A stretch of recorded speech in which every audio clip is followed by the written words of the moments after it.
ایک دور کی بات ہے، پہاڑوں اور نیلی جھیلوں کے درمیان ایک حسین وادی تھی جس کا نام نور نگر تھا۔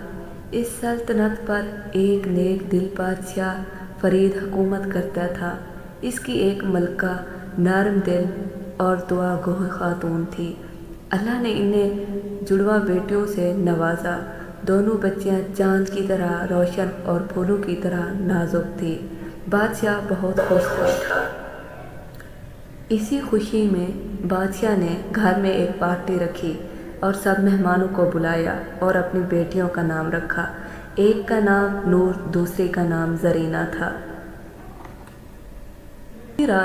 اسی رات آسمان پر سیاہ بادل چھا گئے، بجلی چمکنے لگی اور ہوا تیز چلنے لگی۔ محل میں ساری افراتفری مچ گئی، سب باہر بھاگنے لگے، راستہ ڈھونڈنے لگے۔ وہیں پر ملکہ ڈری ہوتی ہے، دونوں بچوں کو جھولا دے رہی ہوتی ہے، خوف زدہ ہوتی ہے۔ اچانک باہر سے کوئی آواز آتی ہے۔ ملکہ بچی کو کھلاتے ہوئے ایک بچی کو باہر لے جاتی ہے۔ چراغ بجھ جاتے ہیں، سارا اندھیرا ہو جاتا ہے۔ بارش، آندھی، طوفان، موسم بہت خراب ہو جاتا ہے۔ نوکرانی کو کچھ سمجھ نہیں آتا، اندھیرا ہوتا ہے۔ وہ جاتے جاتے ایک جنگل میں پہنچ جاتی ہے، بچی کو جنگل میں لے جاتی ہے۔ بچی جنگل میں گر جاتی ہے۔ جب صبح ہوتی ہے، ملکہ اپنے کمرے میں آتی ہے تو کیا دیکھتی ہے؟ ایک ننھی پری وہیں پر رو رہی۔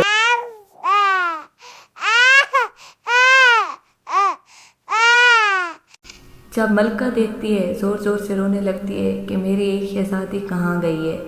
بادشاہ کو جب بتایا جاتا ہے، بادشاہ یہ سن کر بہت پریشان ہوتا ہے، اپنے وزیروں کو حکم دیتا ہے کہ جو کچھ بھی ہو جائے کہ میری بچی کو ڈھونڈ کے لاؤ۔ وزیر جنگل میں جاتے ہیں لیکن انہیں کہیں بھی بچی نہیں ملتی۔ وہیں پر رات کا ٹائم ہوتا ہے، ایک بھیڑیا جنگل میں اپنی بھیڑیوں کے ساتھ بیٹھا ہوتا ہے۔ باہر رونے کی آواز آتی ہے تو باہر نکلتا ہے، کیا دیکھتا ہے؟ ایک چھوٹی ننھی پری جو جنگل میں پڑی کپڑے میں لپیٹی ہوئی ہے۔ وہ بچی کو اٹھا کر اندر لے آتا ہے اور بولتا ہے کہ یہ اللہ کی امانت ہے، میں اسے اپنی بیٹی بنا کر پالوں گا۔ تو وہ اسے اپنی بیٹی بنا لیتا ہے اور اس کا نام رکھتا ہے نورین۔ یوں ہی وقت گزر جاتا ہے، دونوں بچیاں بڑی ہو جاتی ہیں۔ یہیں سے نورین کی زندگی شروع ہوتی ہے۔ وہ سارا دن جنگل میں ہوتی ہے، پرندوں کے ساتھ کھیلتی ہے، جانوروں کے ساتھ اپنا وقت گزارتی ہے، بھیڑ بکریاں چراتی ہے اور ندی سے پانی بھر کر شام کو گھر آنے لگتی ہے تو اسے یاد آتا ہے کہ ہاں، آج تو ہمارے گھر لکڑیاں ہی نہیں ہیں۔ اسے کیا پتا تھا کہ میں ایک شہزادے کی بیٹی ہو کر یہ سارا کام کر رہی ہوں۔ شام کا وقت ہوتا ہے، نورین لکڑیاں لے کر جب گھر واپس آتی ہے تو بہت اداس ہوتی ہے۔ میرا دل کہتا ہے میں اس جنگل سے تعلق نہیں رکھتی۔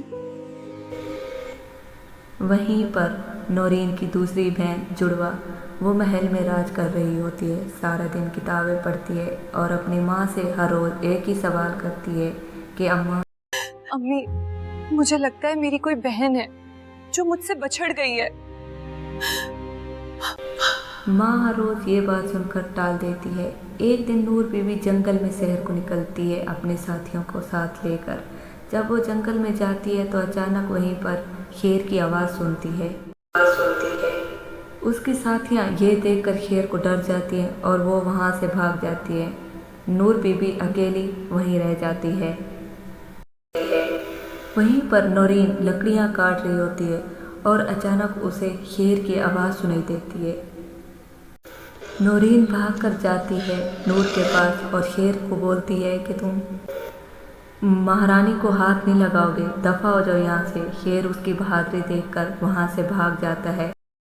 نور وہیں پر بے ہوش ہو جاتی ہے۔ نورین اس کے اوپر پانی کے چھینٹے مارتی ہے اور اسے پانی پلاتی ہے۔